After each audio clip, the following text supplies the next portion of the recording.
Hi viewers, welcome to our channel. ప్రస్తుతం మనతో పాటు దామ బాలాజీ గారు సీనియర్ జర్నలిస్ట్ ఉన్నారు. వాటితో ఒకసారి మాట్లాడదాం. నమస్కారం సార్. నమస్తే సార్, నిన్నటి నుంచి కూడా పవన్ కళ్యాణ్ గారికి చంద్రబాబు నాయుడు గారు వెన్నుపోటు పొడిచారని చెప్పేసి ఒక టైటిల్ తో కొన్ని ఆర్టికల్స్, కథనాలన్నీ కూడా ప్రచారంలో ఉన్నాయి సార్. మరి అసలు ఏంటి ఈ వెన్నుపోటు కాన్సెప్ట్? అంటే నిజంగా చంద్రబాబు నాయుడు గారు ఆ విధంగా పవన్ కళ్యాణ్ గారిని ఏదైనా చేద్దామన్న ప్రయత్నం చేస్తున్నారా? ఏం జరుగుతుంది సార్ అసలు? నిన్నటి నుంచి పవన్ కళ్యాణ్కి చంద్రబాబు వెన్నుపోటు, అప్పట్లో సీనియర్ ఎన్టీఆర్కి ఎలాగైతే వెన్నుపోటు పొడిచి ఆయన్ను పదవి నుంచి తీసేసి తను దాంట్లో కూర్చున్నాడు ఆ కుర్చీలో, అలాగా ఇప్పుడు పవన్ కళ్యాణ్ని కూడా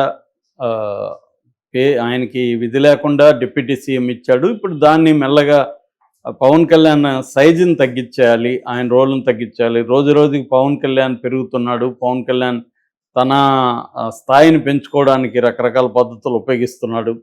ఒక పక్క మోడీ అండ పవన్ కళ్యాణ్ పుష్కలంగా ఉంది.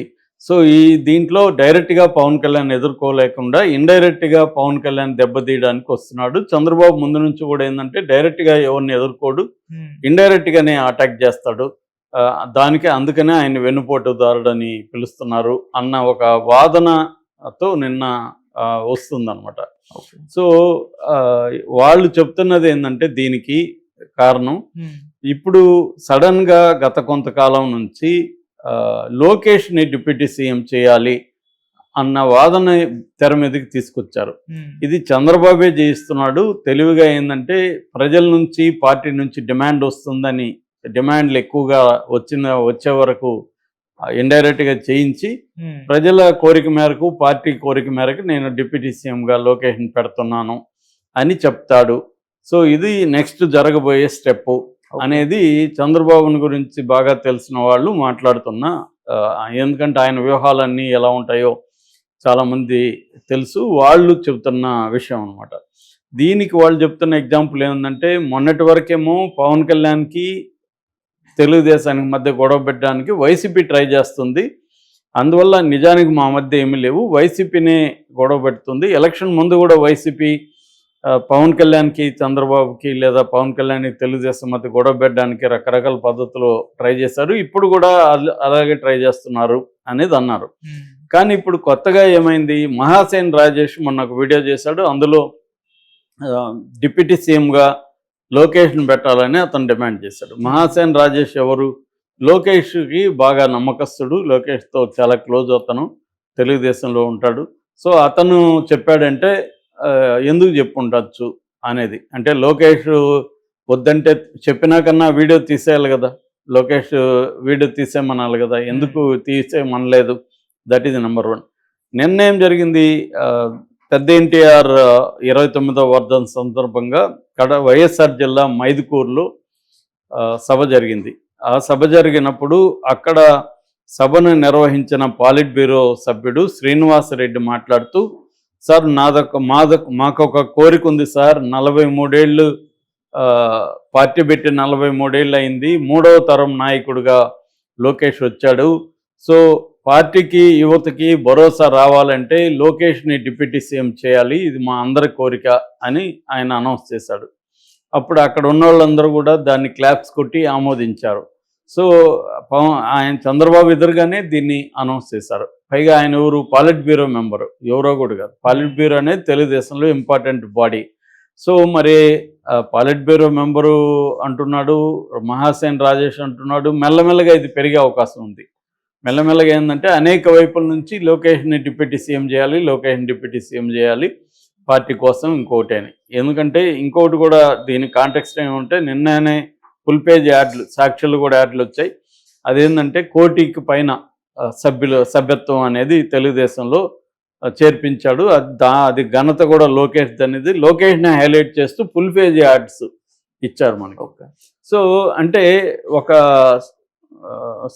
ఒక ప్లాన్ కనిపిస్తూ ఉంది దీని వెనక. ఆ ప్లాన్ ఏంటంటే, ఈ మొత్తం కూటమిలో పవన్ కళ్యాణ్ హీరోగా, రెబల్గా, ఒక ప్రతిపక్ష నాయకుడిగా తెలుగుదేశం ప్రభుత్వంలో, తెలుగుదేశం కూటమి ప్రభుత్వంలో జరిగే తప్పుల్ని ధైర్యంగా ఆయన ఎవరినైనా ఎదిరిస్తాడు. చంద్రబాబునైనా, లోకేష్ అయినా అతనికి లెక్కలేదు. ప్రజల సమస్యల కోసం చంద్రబాబునైనా ఎదిరిస్తాడు, జగన్నైనా ఎదిరిస్తాడు, అవసరమైతే మోడీనైనా ఎదిరిస్తాడు అన్న ఒక ఇమేజ్ తెచ్చుకోవడానికి పవన్ కళ్యాణ్ చాలా మెటికులస్గా ప్రతి అవకాశాన్ని ఉపయోగించుకుంటున్నాడు. సో ఫస్ట్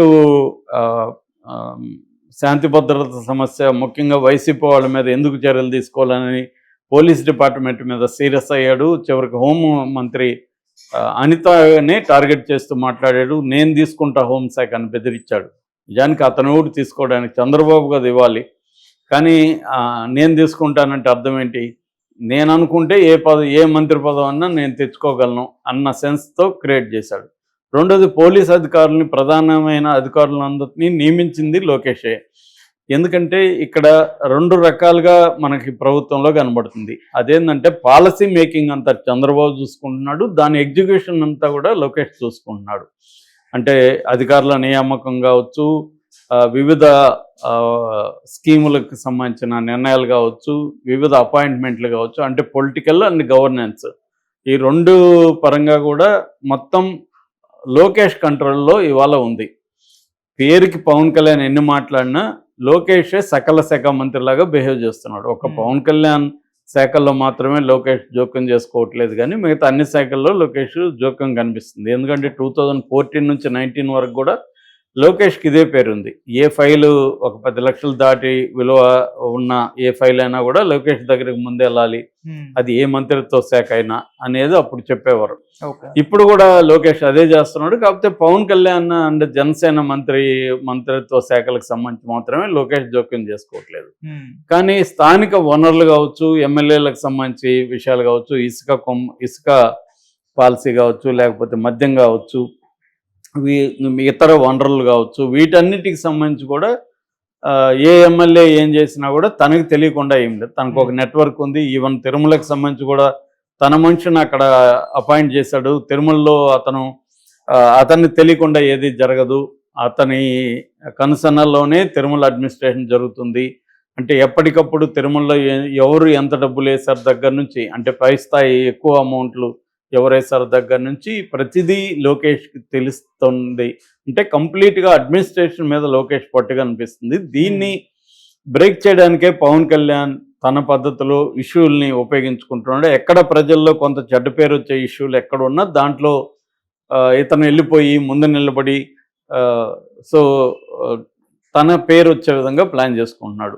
అది హోంశాఖ విషయంలో కావచ్చు, తర్వాత తిరుమల లడ్డూలో కల్తీ నెయ్యికి సంబంధించిన విషయం కావచ్చు, తర్వాత అక్రమ బియ్యం రవాణా కాకినాడలో షిప్ గురించి కావచ్చు, మొన్న లేటెస్ట్గా తిరుపతి తొక్కిసలాట గురించి కావచ్చు.